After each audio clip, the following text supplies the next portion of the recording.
Kaugnay naman ng flood control scandal, sinabi ngayon ni Senadora Amy Marcos na nakasagap siya ng impormasyon na may mga kakasuhan sa January 15 kabilang ang mga senador.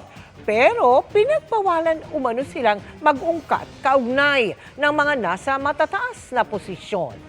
Nakatutok si Mav Gonzalez.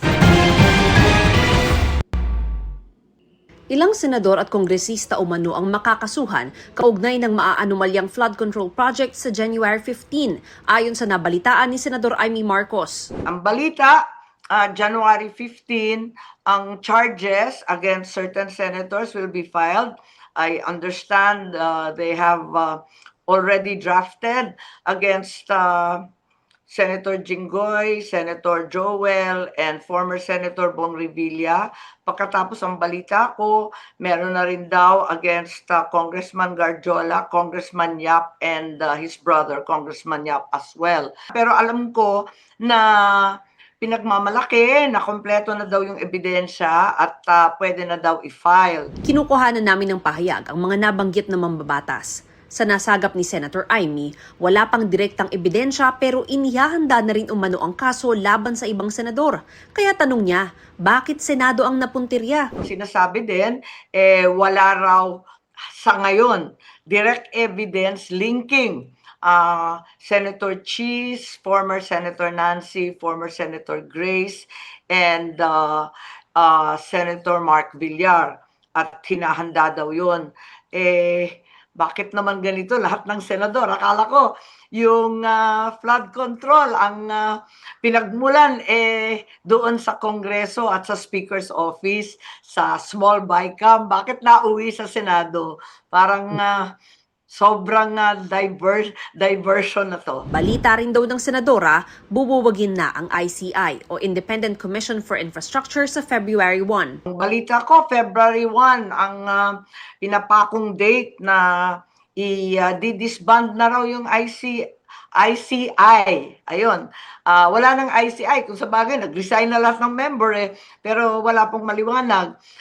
Lumampas na yung due date na December 15. Sa isa namang pahayag, sinabi ni ICI Executive Director Brian Hosaka na wala silang natatanggap na impormasyon o masabi tungkol dito mula sa Malacanang.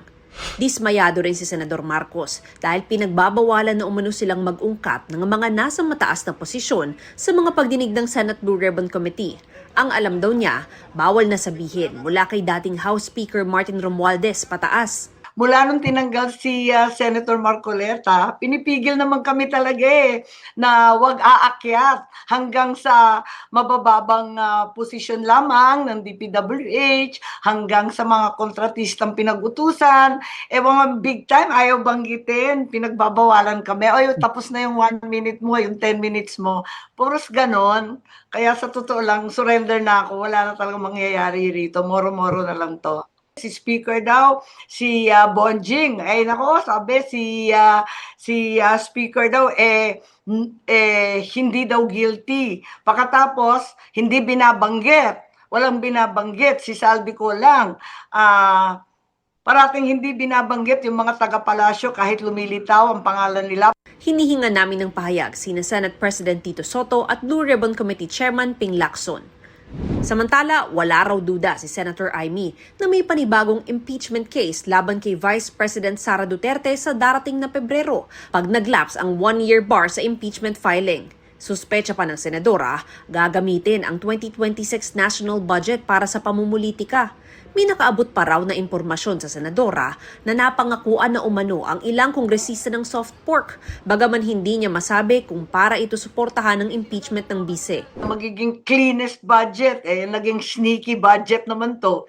Bakit ganon? So, bakit ginigiling ang pork kundi para pagulungin ang impeachment? I believe that the suspicion necessarily will arise, malicious and unproven perhaps, that all these monies are being set aside for a sinister and political purpose. Kung impeachment ba yon, yung BARM election ba yon, o yung barangay election, parang politika ang pinag-iipunan. Hinihinga namin ng reaksyon ng Malacanang sa mga sinabi ng senadora.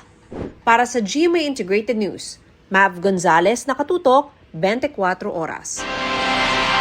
Sinagot ni Senate Blue Ribbon Committee Chair Ping Lacson ang aligasyon ni Senadora Amy Marcos na pinagbabawalan umano silang mag-ungkat ng mga nasa mataas na posisyon sa mga pagdinig-kaugnay ng flood control anomaly.